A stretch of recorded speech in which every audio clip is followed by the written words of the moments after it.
Video instruccional de cálculo 1 INACAP. Máximos y mínimos absolutos y relativos. Recordamos la definición de máximo y mínimo global o absoluto que tienes en tu libro.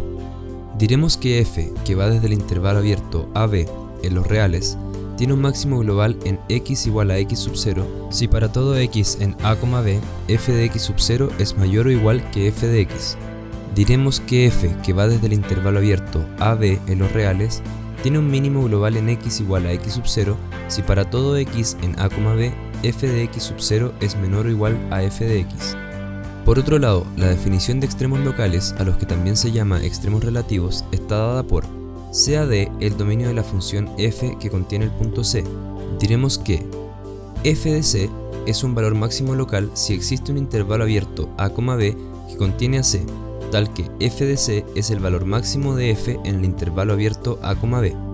F de C es un valor mínimo local si existe un intervalo abierto a, b que contiene a C, tal que f de C es el valor mínimo de f en el intervalo abierto a, b. F de C es un valor extremo local de f si es un mínimo local o un máximo local. Determine los máximos y mínimos locales y globales de la función f que va del intervalo cerrado 1,4 al conjunto de los reales y que está definida por f de x igual a x menos 3. Utilizamos el criterio de la primera derivada.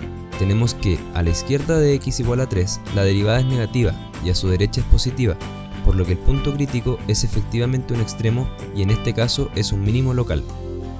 Por otro lado, en los puntos fronterizos tenemos que en x igual a menos 1 a su derecha la función decrece, por lo tanto es un máximo local, y en x igual a 4 a su izquierda la función crece, por lo que también es un máximo local. Notamos que hay solo un mínimo local que es además mínimo global de la función. En el caso de los máximos locales, claramente no hay puntos más altos que el de f-1, la que resulta ser 4, por lo que este es el máximo global de la función. Determine los máximos y mínimos locales y globales de la función f, que va desde r en r, definida por f de x igual a 2x al cubo menos 9x cuadrado más 12x menos 3. Para solucionar el problema, como esta función está definida para todos los reales, entonces los puntos críticos fronterizos no son para nosotros una preocupación. Además, la función es un polinomio, por lo que su derivada existe en todo R. Calculamos la primera derivada de la función, que resulta f' de x es igual a 6x cuadrado menos 18x más 12, lo que podemos factorizar como 6 factor de x menos 1 por x menos 2.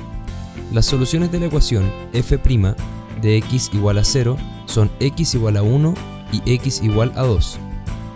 Utilizaremos el criterio de la segunda derivada, por lo tanto, calculamos f segunda de f que resulta igual a 12x menos 18.